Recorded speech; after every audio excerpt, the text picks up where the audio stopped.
السلام عليكم ورحمة الله وبركاته. وعليكم السلام.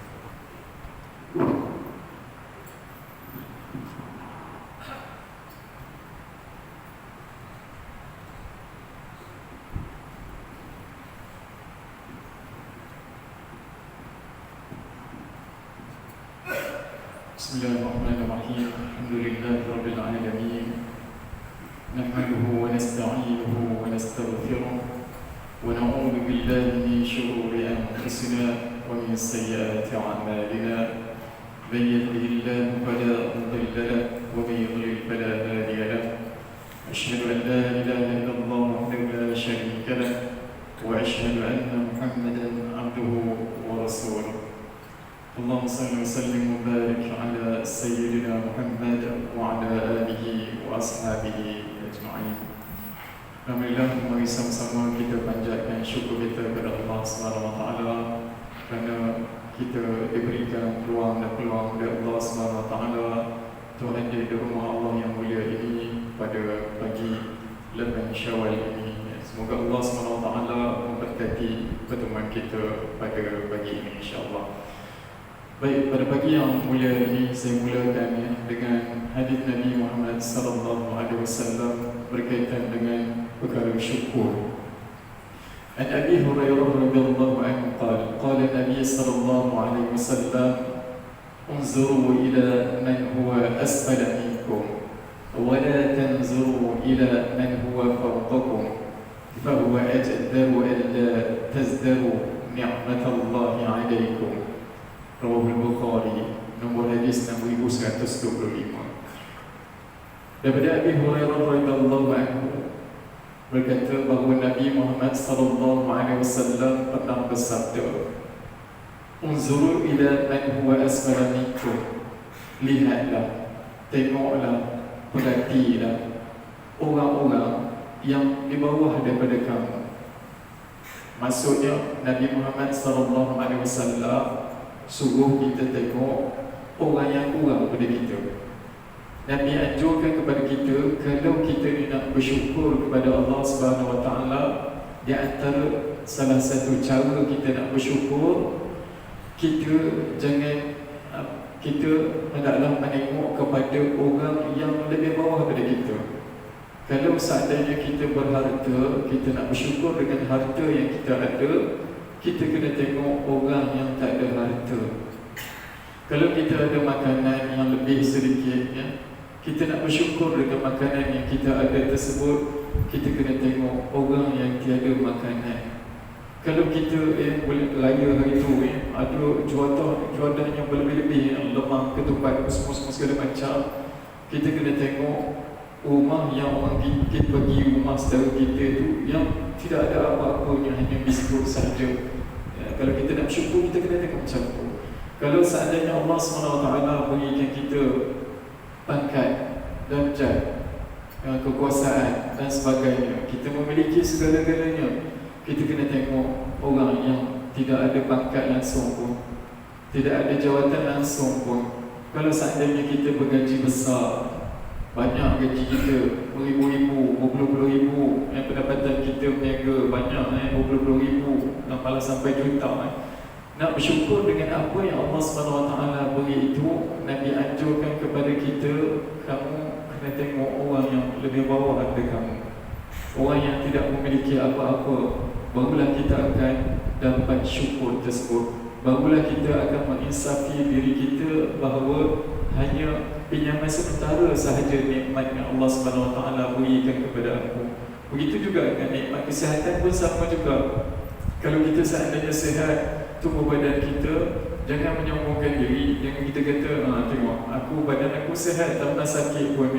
Kamu itulah makan segala macam, makan semua, bila dah dapat macam mana dapat itu semua. Jangan sombong, kerana semuanya kesihatan itu juga nikmat Allah SWT. Kalau kita nak bersyukur dengan nikmat kesihatan tersebut, kita ikut anjuran Nabi Muhammad SAW, iaitu apa? Unzuru ila man huwa asfala minkum. Pergi tengok orang yang apa? Yang lebih bawah daripada kamu. Pergi tengok orang yang tak sihat, orang yang sakit, orang yang terlantar di hospital, orang yang tak boleh bangun. Barulah kita boleh bersyukur barulah kita akan bersemangat untuk bersyukur atas segala nikmat yang Allah Subhanahu Wa Taala kurniakan kepada kita. Kemudian Nabi Muhammad SAW tegaskan lagi dalam sabda Nabi itu, Nabi tegaskan, wala tanzuru ila man huwa fawqakum. Jangan kamu melihat orang yang lebih atas daripada kamu. Untuk bersyukur kepada Allah SWT, jangan duk lihat orang yang lebih atas daripada kita. Kita tengok, kita ada harta yang banyak, kita menengok orang yang atas daripada kita, yang harta yang lebih banyak daripada kita. Makanya hati kita akan jadi gelisah. Hati kita akan nak memiliki apa yang dimiliki juga. Kalau seandainya tak dapat memiliki apa yang sahabat kita ataupun orang di sekeliling kita miliki, kita akan jadi gelisah, kita akan jadi tak puas hati. Makanya Nabi anjurkan kepada kita, Tengok orang yang rendah, jangan tengok orang yang atas. Kalau tengok orang yang lebih daripada kita, memanglah kita akan nak lebih lagi. Itu dalam aspek syukur. Sama juga kita kaitkan dengan yang tadi. Kita melihat orang yang berjawatan lebih daripada kita, kita nak memiliki juga, kita nak juga. Kita tak tengok yang bawah daripada kita. Kita tak tengok orang yang bekerja memang ataupun pembersih kawasan kan kita tengok. Kita tak tengok pembersih kawasan, kita tengok yang atas. Jadi susah untuk bersyukur. Nabi tegaskan ini. Nabi kata, tengok orang yang bawah daripada kamu. Kalau kau nak bersyukur, jangan tengok orang yang atas. Bila tengok orang yang memiliki, bila tengok orang yang lebih sihat daripada kita, kita pun aku ni, kenapa aku tak sihat macam dia, kenapa tak macam dia, kenapa tak macam dia. Tapi kita tengok yang bawah. Bila tengok yang bawah, barulah kita akan rasakan nikmatnya ujian Allah bagi kita, nikmat kurang sihat. Tapi itu adalah ujian yang sangat manis, yang boleh mendekatkan diri kita kepada Allah SWT. Seandainya kita bersyukur, sangat bersyukur, ya Allah, Engkau bagi aku begini, aku redalah dengan ketentuanmu. Kita rasa seronok sangat-sangat, insya-Allah. Kemudian apa? Nabi lanjutkan, fahuwa ajda, itu adalah lebih baik bagimu. Lebih baik bagimu itu bermaksud kamu itu jangan duk tengok, orang kena tengok orang yang lebih bawah pada kamu, jangan duk tengok orang yang lebih atas daripada kamu kalau kamu nak bersyukur. Kerana itu lebih baik anna tazdaru, supaya kamu itu tidak meremehkan. Tidak meremehkan apa? Nikmatullahi alaikum. Supaya kamu tidak meremehkan nikmat Allah SWT yang Allah beri kepada kamu. Nikmat itu sedikit yang Allah beri kepada kita. Tapi bila kita buat macam tu, supaya apa? Supaya kita tidak meremehkan nikmat yang sedikit. Maksudnya kita tengok orang yang lebih bawah daripada kita, jangan tengok orang yang atas daripada kita. Jadi kita ni rasa bersyukur dengan apa yang kita miliki. Nikmat Allah SWT tu kita kata, sikit benar, aku tak sama macam orang lain itu segala macam nikmat dia ada, semua aku tidak. Kemudian bila begitu, barulah kita akan rasakan apa? Rasa lebih baik dan kita tidak meremehkan nikmat yang ada pada kita. Kena ikut ajaran Nabi Muhammad SAW ini. Nanti boleh rujuk hadis riwayat Al-Bukhari nombor hadis 6125 dalam kitab Sahih Bukhari, insya-Allah. Kemudian ini dalam perkara syukur. Namun di dalam perkara ketaatan, di dalam perkara amal ibadah, kita tidak boleh melihat orang yang lebih bawah pada kita. Dalam kita beribadah untuk mendekatkan diri kita kepada Allah Subhanahu Wa Taala, kita jangan melihat orang yang bawah pada kita. Kalau kita nak beribadah, nak sungguh-sungguh solat, sunat, sebagainya semua, kemudian kita nak puasa sunat banyak-banyaknya, kita nak buat ketaatan, kebaikan kita nak buat sebanyak-banyaknya, kita jangan melihat orang yang malah. Orang yang bawah pada kita itu bermaksud orang yang tidak buat apa-apa, orang yang kurang amalannya. Kalau nak beribadah, kita kena tengok orang yang lebih baik daripada kita. Kalau seandainya solat sunat kita sekadar rawatib je, kita kena tengok orang yang lebih daripada itu. Orang yang bangun malam, jiran kita yang bangun malam itu lampu buka, pukul berapa je, pukul pagi je lampu buka, pukul 3-4 pagi je lampu buka. Kemudian terdengarlah nyaring suara-suara ni, baca Quran. Itu jiran kita. Yang itu kita kena ikut. Yang atas daripada kita, yang tengok jiran yang tidak pernah baca Quran contohnya, ataupun tidak pernah buat kebaikan pun, tak boleh tengok yang tu. Orang bersedekah bersama, tengok orang yang lebih banyak bersedekah. Orang yang lebih banyak bersedekah, kita tengok. Kita ikut orang yang lebih banyak bersedekah itu. Dia nak tengok orang yang tidak bersedekah. Itu di dalam perkara ketaatan begitu. Kalau tengok orang malas, takut-takut kita pun malas sekali. Ya. Baik, itu sekadar mukadimah untuk kita bersyukur kepada Allah Subhanahu wa taala. Kemudian yang seterusnya, dalam kita bersyukur kepada Allah Subhanahu wa taala atas segala kurniaan yang diberikan ini, semoga Ramadan yang kita lalui itu dapat mendekatkan diri kita kepada Allah Subhanahu wa taala. Allah Subhanahu wa taala berfirman dalam surah Al-Baqarah ayat berkaitan dengan Ramadan ataupun berkaitan dengan puasa, ayat 183 surah Al-Baqarah itu Allah Subhanahu wa taala mulakan, Ya ayyuhalladzina amanu kutiba alaikumus syiyam kama kutiba alal ladzina min qablikum la'allakum tattaqun. Wahai orang yang beriman, diwajibkan ke atas kamu berpuasa sebagaimana diwajibkan ke atas umat-umat sebelum kamu. Kemudian Allah tutup ayat tersebut dengan apa? Dengan kalimah la'allakum tattaqun. Semoga kamu itu bertakwa kepada Allah Subhanahu wa taala. Maksudnya apa? Maksudnya kita lalui Ramadan itu, kita berpuasa, kita buat amal ibadah. Allah nak kita ini di hujungnya kita ini mendapat takwa, kita ini dapat mendekatkan diri kita dengan Allah Subhanahu wa taala. Makanya kalau kita nak tengok, kita nak tahu, nak bandingkan kita dapat takwa ke tak, kita kena tengok kita masuk Ramadan itu bagaimana. Berada di dalam madrasah itu disebut madrasah Ramadan, sekolah Ramadan. Sekolah Ramadan itu sepatutnya dimendidik kita untuk menjadi lebih baik. Kalau seandainya selesai Ramadan, kita dapat merasakan sendiri bahawa diri kita ini lebih baik daripada sebelumnya.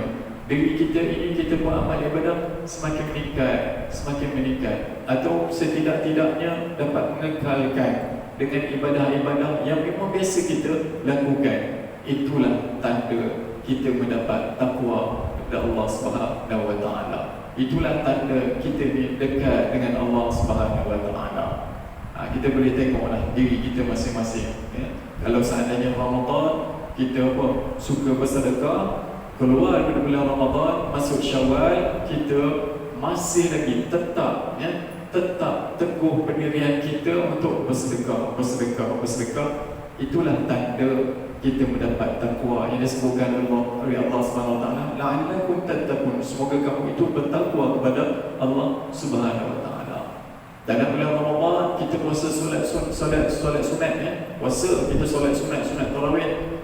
Masuk Syawal kita teruskan lagi, walaupun tak ada solat sunat tarawih, kita teruskan dengan solat sunat yang lain. Maka itu juga merupakan tanda kita ini mendapatkan takwa itu. Kita ini dekat dengan Allah Subhanahu wa taala.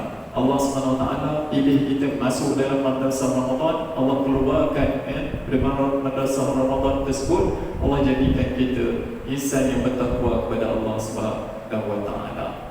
Ataupun paling tidak, makna takwa itu kita kan sudah jelas, ya. Khatib selalu berpesan kepada kita, ya. Dan saya pun sering menjelaskan makna takwa yang paling basic itu, iaitu apa? Iaitu melaksanakan segala perintah Allah Subhanahu wa taala dan meninggalkan larangan Allah Subhanahu wa taala. Atau setidak-tidaknya begitu, masuk bulan Ramadan kita melaksanakan perintah Allah Subhanahu wa taala, kita meninggalkan segala larangan Allah Subhanahu wa taala. Dan Ramadan itu kita jadikan sebagai apa? Benteng. Sesuai dengan sabda Nabi Muhammad SAW, as-siyam junnatun. Puasa itu sebagai benteng, perisai untuk kamu. Perisai apa? Perisai supaya kamu itu tidak melakukan perkara-perkara yang dilarang oleh Allah Subhanahu wa taala. Bulan Ramadan semua orang baik, semua orang bersemangat untuk melaksanakan ibadah kepada Allah Subhanahu wa taala. Semua orang sentiasa meninggalkan larangan Allah Subhanahu wa taala, berusaha dengan sedaya mungkin meninggalkan larangan Allah Subhanahu wa taala. Semoga kita tinggalkan Ramadan masuk Syawal, begitu juga mendapatkan takwa itu tadi, ya. Khatib kata apa? Khatib Jumaat selalu kata, takwalah kamu kepada Allah Subhanahu wa taala dengan melaksanakan perintahnya dan meninggalkan larangannya. Itu yang paling basic lah. Kita buat apa perintah yang diwajibkan ke atas kita, dan kita tinggalkan larangan Allah SWT, kita dah bertakwa kepada Allah SWT. Namun sebagai seorang Muslim, tidak cukup itu saja. Makanya Allah SWT beri kepada kita ibadah-ibadah itu, dia berpasang-pasang. Dia berpasang-pasang sebenarnya. Berpasang itu bermaksud apa? Berpasang di antara yang fardu dengan yang sunat. Allah SWT wajibkan kita salat fardu, Allah SWT sunatkan kita salat sunat. Supaya apa? Supaya kefarduan yang kita buat itu, kalau seandainya ada cacat celanya di mana-mana, dapat ditampung dengan solat-solat sunat yang kita buat itu tadi.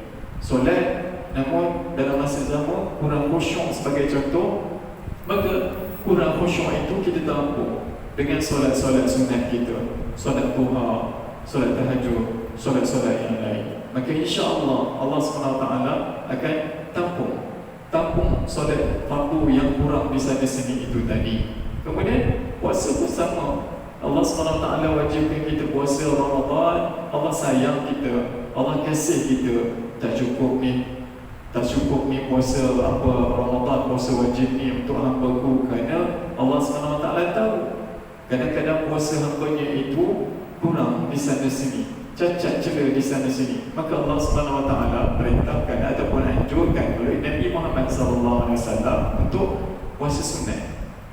Maka puasa dan sunat yang ini pun ada bulan Syawal pun hadis Nabi Muhammad SAW berkaitan dengan perkara tersebut, iaitu apa? Hadis Nabi yang kata, man shama Ramadan thumma atba'a sittan min Syawal kana kasiyam dah. Kata Nabi Muhammad SAW, siapa yang puasa pada bulan Ramadan, kemudian masuknya Syawal, dia berpuasa 6 hari pada bulan Syawal, maka dia akan mendapat ganjaran seolah-olah dia berpuasa sepanjang tahun.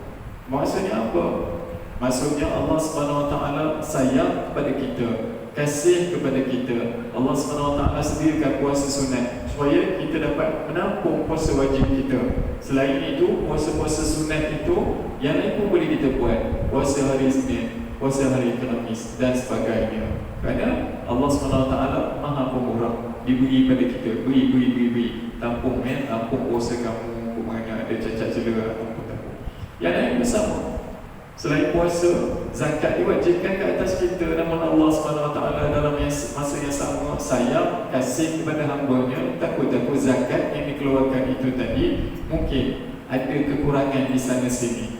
Maka Allah SWT sunatkan kepada kita untuk berwakaf, untuk bersedekah. Kerana berwakaf, bersedekah itu perkara sunat.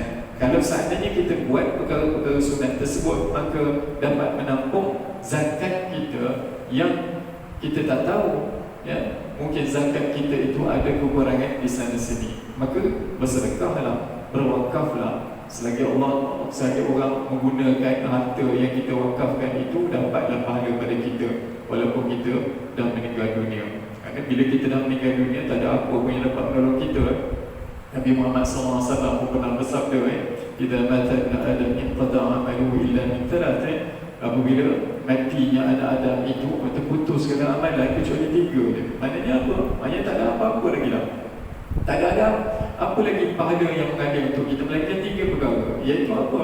Iaitu yang pertama, Nabi Muhammad SAW sebutkan sedekah jariah. Sedekah jariah.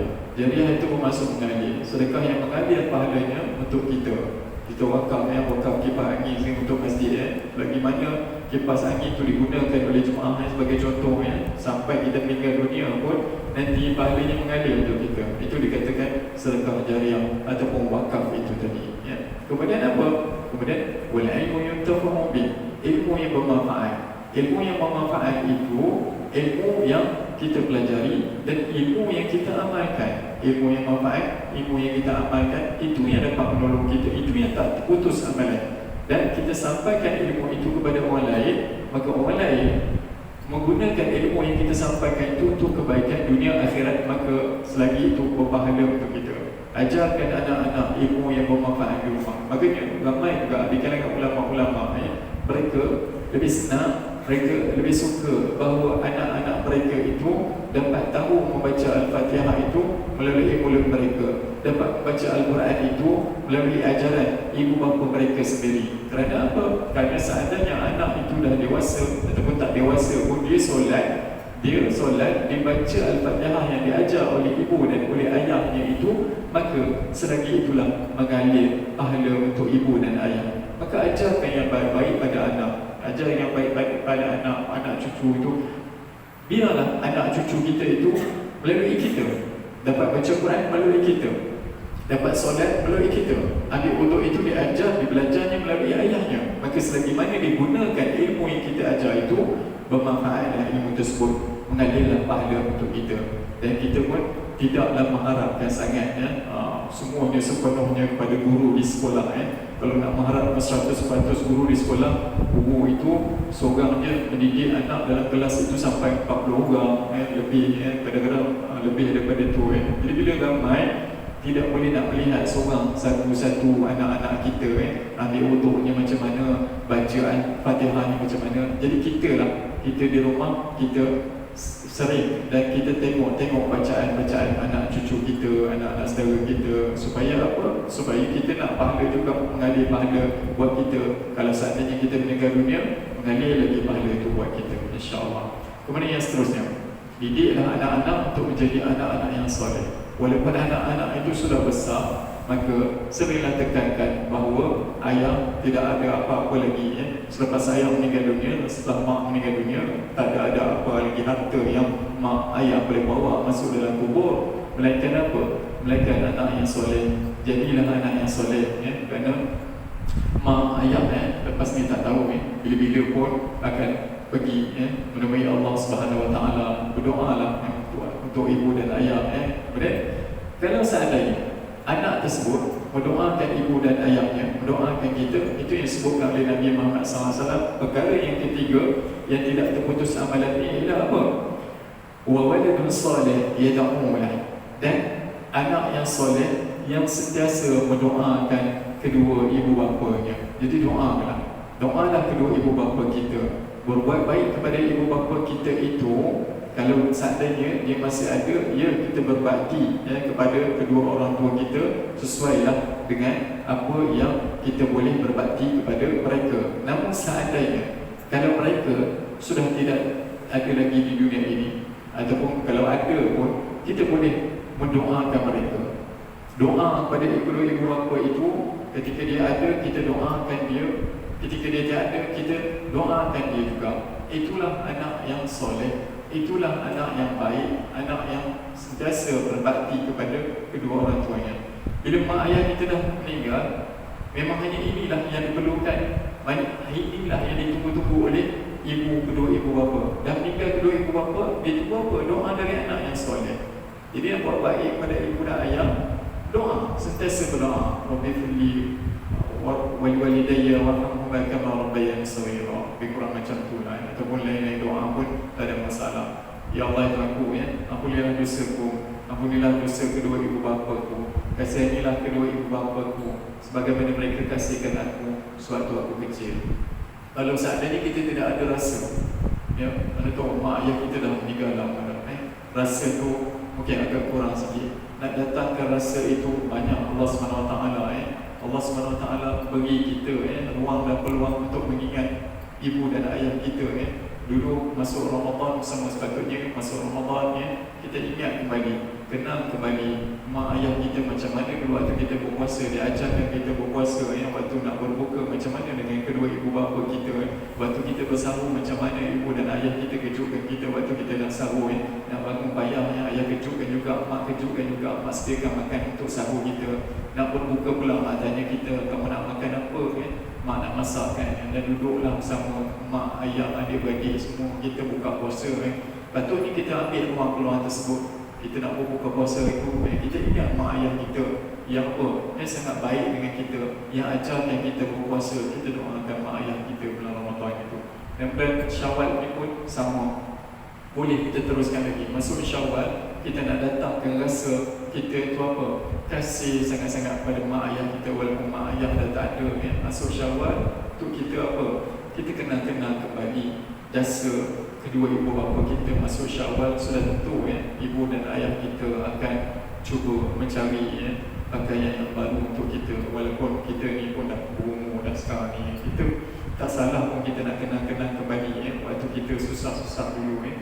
Mak ayah kita cuba sebaik mungkin mencari pakaian yang baru untuk kita bagi hari raya.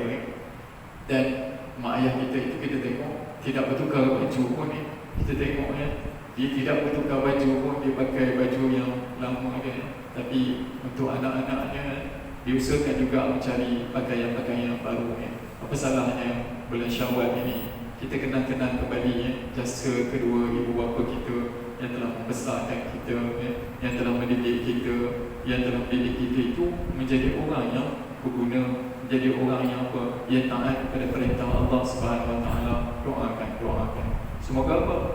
Semoga mengalir pahalanya bagi yang sudah tiada, mengalir pahalanya buat mereka. Yang ada pun yang masih ada hidup di dunia, kalau kita doa sama juga Allah SWT akan berikan kerahmatan kepada kedua ibu bapa kita. Allah SWT akan berikan kelapangan kepada kedua orang tua kita. Kerana ini adalah perintah Allah SWT. Allah SWT dalam surah Al-Isra itu minta kita ini jangan menyembah selain Allah SWT. Itu yang pertama. Kemudian yang kedua, Allah SWT suruh apa? Wa bil walidaini ihsana. Wa qadara rabbuka alla ta'budu illa iyyah wa bil walidaini ihsana. Allah SWT kata apa? Kamu itu jangan apa?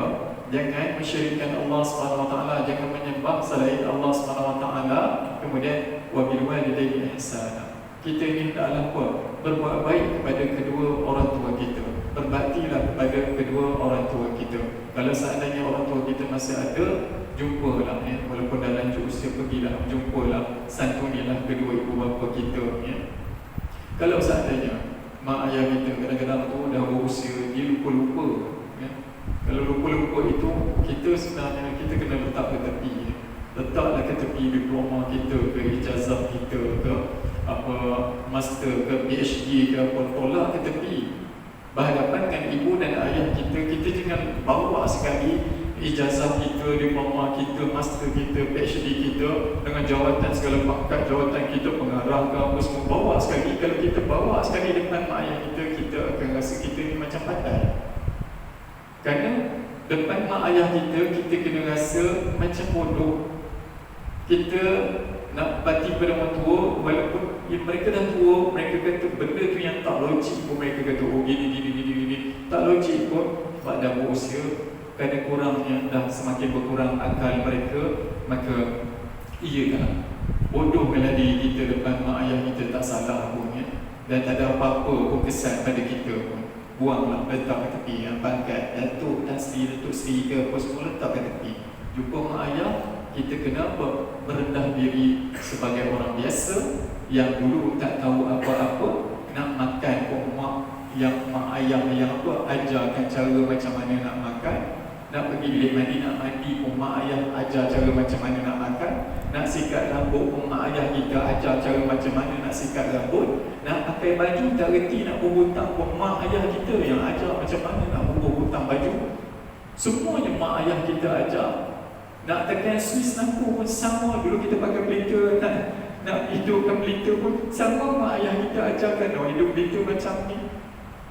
Kenapa bila dah memiliki segala-galanya, kita nak rasa pandai depan mak ayah kita. Rasakanlah bodoh depan mak ayah kita, tak ada masalah pun dan tidak menjejaskan jawatan kita dan sebagainya pun. InsyaAllah sama-sama kita berbakti kepada kedua orang tua kita. Kita berdoa. Dan lagi ada sahabat Nabi pernah bertanya kepada Nabi Muhammad SAW. Dia nak berbakti kepada orang tua dia. Dia bersedekah kepada orang tuanya. Dia bertanya kepada Nabi Muhammad SAW. Dia sedekahkan, wakaf ke sedekah kita untuk ibu dan ayahnya yang telah meninggal dunia. Adakah pahalanya mengalir? Nabi Muhammad SAW kata, ya. Jadi buat. Kalau seandainya kita bersedekah RM1,000 contohnya, niatkan kita sedekah RM1,000 ini untuk diri aku, untuk mak ayah aku, untuk adik-beradik aku, semua-semua ini memang aku niatkan untuk mereka semua, untuk kami semua. Masukkan, maka terus mengalir pahala untuk mak ayah kita. mengalir pahala. Wakaf pada apa-apa pun sama juga. Wakaf pada masjid, wakaf di sekolah-sekolah agama dan sebagainya, niat untuk mak ayah dan diri aku, ahli keluarga aku, isteri aku, anak-anak aku semua sekali nak bagi. Ada je sikit untuk mak ayah kita, ada untuk mak ayah kita. Jadi cuba-cubalah kerana Allah SWT kata apa lagi? Allah SWT suruh kita ini merendah diri. Imma yablughanna 'indaka al-kibar ahaduhuma pada taqulah ma'ufin. Allah SWT kata lagi, ni kalau seandainya mak ayah kita masih ada, kalau mereka itu masih ada dan lanjut usia, kemudian kita ni tak boleh derhaka kepada mereka, janganlah kata kepada mereka walaupun kata oh sekalipun, ataupun ulama jelaskan kalau dia tak kata tak kata pun, kalau seandainya dia berkata sesuatu yang menyakiti hati kedua orang tuanya, itu pun dah kira derhaka. Ataupun dia tak kata pun, tapi dia tunjukkan memek muka yang tidak baik kepada kedua orang tuanya, yang boleh menyakiti hati orang tuanya, itu pun derhaka kepada orang tuanya. Ya. Balik jumpa mak ayah tapi buat muka masak, mak senyum dia masak, mak senyum dia masak, tunjukkan mak dia jari macam ni, itu juga derhaka, walaupun tak melalui mulut dan perbuatannya memukul dan sebagainya, itu juga dikira derhaka juga. Maka kita jagalah hubungan kita dengan kedua orang tua kita, dan bila mak ayah kita dah tak ada, kita jagalah hubungan kaum kerabat kita, adik-beradik kita, jagalah hubungan. Kerana Nabi Muhammad SAW pernah bersabda, Man ahabba ay yubsata lahu fi rizqi wa yunsa'alahu fi athari falyasir rahimah. Siapa yang suka, Nabi kata siapa yang suka, siapa yang tak, Allah SWT luaskan rezeki dia. Yubsata lahu fi rizqi, maksud luaskan rezeki dia. Wa yunsa'alahu fi athari, dan diingat, orang-orang mengingat kebaikan-kebaikannya. Ada terjemahan ulama kata begitu, ada yang katakan lagi kalau dia suka bahawa dia dipanjangkan umurnya. Ada ulama kata dipanjangkan umurnya secara hakiki, ada ulama katakan dipanjangkan umur dalam keberkatan. Kalau nak semua-semua itu, kita kena buat apa? Falyasir rahimah, maka sambungkanlah silaturahim. Kita nak diluaskan rezeki, kita nak panjang umur dalam keberkatan, ataupun orang menyebut-nyebut kebaikan-kebaikan kita walaupun kita dah meninggal dunia, maka hubungkanlah silaturahim. Gunakanlah kesempatan Syawal ini untuk apa? Sentiasa berhubung. Kalau tak sempat hari pertama jumpa, hari kedua, ni 8 Syawal masih sempat ada orang buat rumah terbuka, sedang rumah buat rumah terbuka sebagainya, pergi. Untuk apa? Untuk menghubung silaturahim, supaya Allah SWT memberikan keluasan rezeki kepada kita. Rezeki itu tidak semestinya harta wang ringgit, rezeki itu ketenangan juga, rezeki dan lain-lain. Apa yang kita dapatkan kebahagiaan, itu juga merupakan rezeki pada saya yang dikurniakan oleh Allah SWT. InsyaAllah sama-sama kita buat, dan semoga kita ini dipanjangkan umur dalam keberkatan insyaAllah. Sekian dahulu khususnya pada pagi ini, semoga bermanfaat untuk diri saya sendiri, khususnya bagi kita semua. Bila taufiq wa hidayah. Wassalamualaikum warahmatullahi wabarakatuh. Waalaikumsalam warahmatullahi wabarakatuh.